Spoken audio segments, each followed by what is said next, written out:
Kendiokos wadahon yosta. One and Kadagota ne Ganahanyu. The people, the medicines, then the berries, the main berry, the strawberries, the main berry, medicines, and then for the animals and the birds, the main animals, the main birds, and the waters, then all the foods, and giving thanks also for the sun, the nighttime sun, there's the moon, the stars, and then giving thanks for the winds, circulating winds, and then also for the four protectors or that also watch everything. And then also we give thanks for Skenya Tayo. He brought the message for Gaiwio that was given from the Creator. And then giving thanks for the Creator also. So it's a Ganahanyu that we do for everybody. A Wenchakwegi is all the people. A Wenchakwegi of all the people around the world. So we give thanks for this. So that was what we do in the beginning. We can no longer tell the history of representing the American landscape in the same way we've gotten used to it over, many, many decades. I mean, we can't look at the landscape in the same way in an age of climate crisis and at a time of a deeper reckoning with the nation's history of the violent dispossession of those that it's constructed as its others, let's say, right? Whether that's the continent's First Nations or the enslaved peoples whose labor it conscripted and who helped shape the landscape as we now know it. And, those are not, I think climate crisis and exclusion, let's say, are not separated categories. I think they're integrally intertwined, the one with each other. But together they really mean that we need to find a new narrative, a different narrative for understanding the topography we live in today.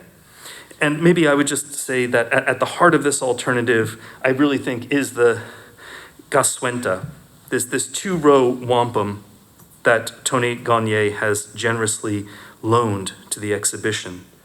It offers us the opportunity to see the landscape as the site of a living treaty between peoples who are compelled to share this land.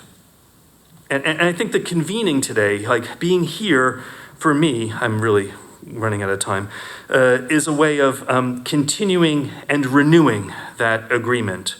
It's a kind of, I hope, a recognition that how we talk about and live on the land changes how we make and look at art, and vice versa. The way we might imagine the land in art changes the way that we talk about and live on it. I think the convening really is something else, right? I think the convening is a set of participants coming together, a set of active people coming together. So the ideal here today is not so much for there to be speakers and an audience, but to imagine a set of tools that we might share together and move forward from, right? In other words, I hope that this is the basis for an ongoing set of collaborations. There is an indigenous history of the confluence that I am not qualified to talk about. I can tell you, based on my conversations with indigenous people I work with all the time, that there is a history that begins with the Sky World and Sky Woman and her arriving on Turtle's back and creating an earth that's called Turtle Island. And we all live on that today and take care of the resources that are here under our own feet. But there are others who will talk to you about the indigenous history, and they're not contradictory, they're complementary. We have a Susquehanna River that is 444 miles long. It's pretty hard to imagine its length, but this river and the territory it runs through and all of its tributaries contribute to a very dynamic situation here up north in our small neck of the world at the confluence.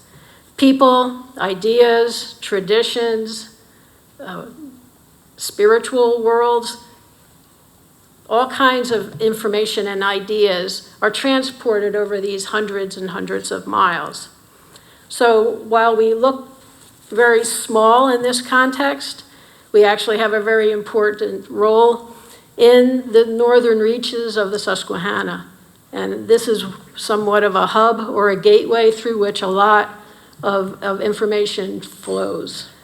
We were absolutely astounded, expecting to find nothing preserved under asphalt, and instead finding a really incredibly unique series of occupations here, preserved actually under asphalt. Not only did we find the beginnings of the city of Binghamton in this area, but we also found much more ancient camps and a Haudenosaunee remnants of a village site here right behind me. The historic beginnings of the city of Binghamton, you're actually sitting on those foundations. Not many people realize that in green, outlined in the floor of this building, are our findings mapped out to scale. Storage pits, refuse pits, and cooking pits. There was also one wall of a longhouse that was uncovered.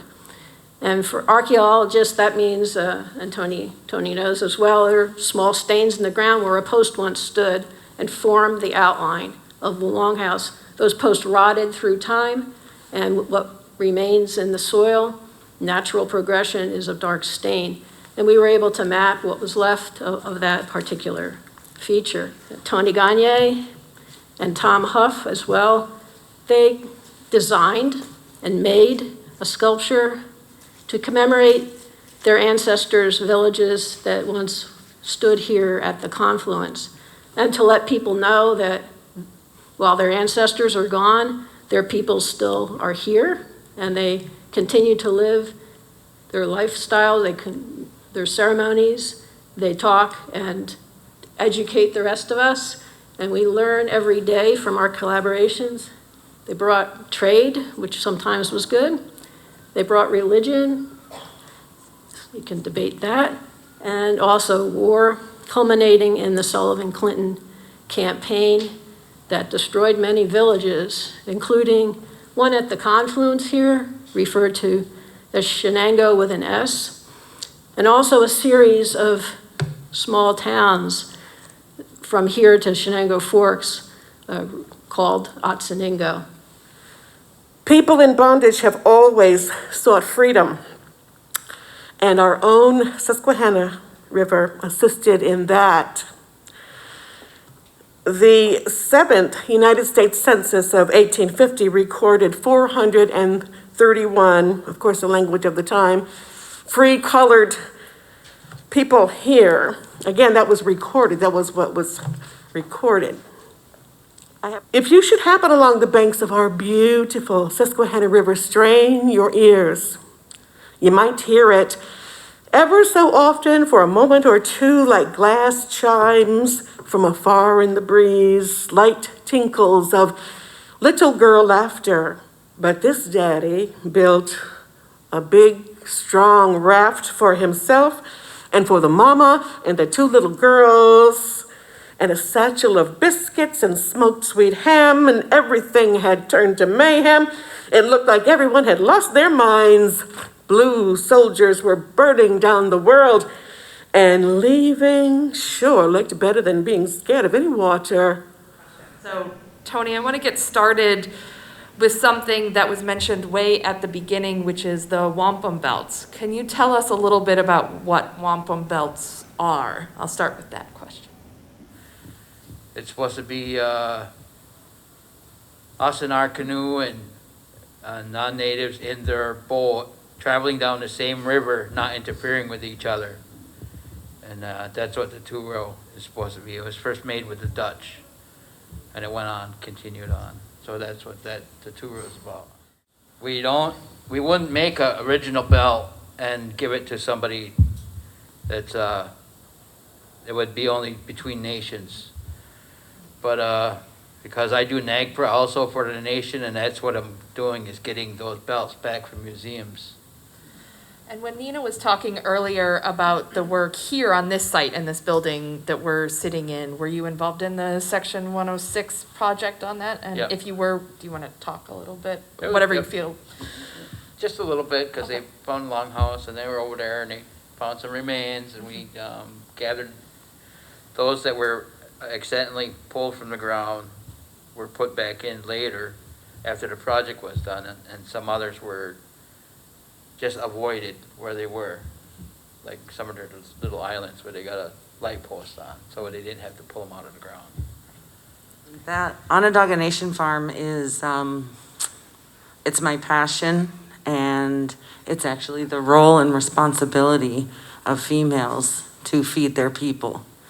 And that means not just to cook and prepare the food,